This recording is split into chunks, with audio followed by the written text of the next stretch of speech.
അതേസമയം വനം വകുപ്പിനെതിരെ ഇടുക്കിയിലും പ്രതിഷേധം ശക്തമാവുകയാണ്. മാങ്കുളത്ത് മാർച്ച് 4 മുതൽ അനിശ്ചിതകാല സമരമാണ്. മാങ്കുളം ജനകീയ സമരസമിതിയാണ് റിലേ സത്യാഗ്രഹം ആരംഭിക്കുന്നത്. സന്ദീപ് രാജക്കാടുണ്ട്. സന്ദീപ് രാജക്കാട്, വയനാടിന്റെ മാത്രം പ്രശ്നമല്ല എന്നുള്ള നമ്മൾ നേരത്തെ പറഞ്ഞു നിർത്തിയ പോയിന്റിലേക്ക് തന്നെയാണ് ഇത് വരുന്നത്. കേരളത്തിന്റെ മലയോര പ്രദേശങ്ങളിൽ വലിയ രീതിയിലുള്ള വന്യജീവി ആക്രമണം ഉണ്ടാകുന്നു.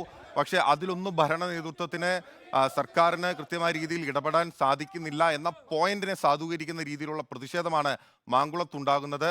എത്രത്തോളം ദുരിതപൂർവമാണ് അവിടുത്തെ ജനങ്ങളുടെ ഒരു സ്ഥിതി? ഇപ്പോൾ ഈ പ്രഖ്യാപിക്കപ്പെട്ട സമരത്തിന്റെ വിശദാംശങ്ങൾ എന്തൊക്കെയാണ്?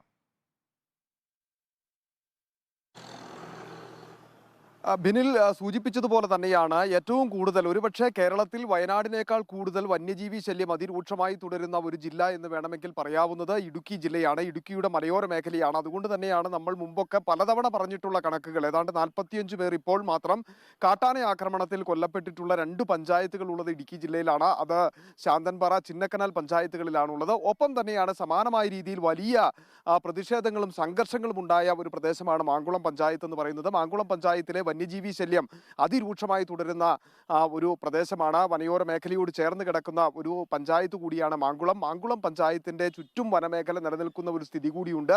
എന്നാൽ ഇവിടുത്തെ പ്രതിരോധ മാർഗങ്ങൾ ഒന്നും തന്നെ കാര്യക്ഷമമല്ല എന്നുള്ളതാണ് ഏറ്റവും പ്രധാനമായി കാണേണ്ടത്. പാമ്പുംകയം 800 മേഖലകളിൽ നിന്ന് ഏതാണ്ട് 40ഓളം കുടുംബങ്ങൾ വീടും കൃഷിയിടവും ഉപേക്ഷിച്ച് ഇറങ്ങിപ്പോയ അവസ്ഥ നിലനിൽക്കുന്നു. അത്തരമൊരു സാഹചര്യം മറ്റൊരിടത്തും ഉണ്ടായിട്ടില്ല, പക്ഷെ മാങ്കുളത്ത് അത് ഉണ്ടായിരിക്കുന്നു.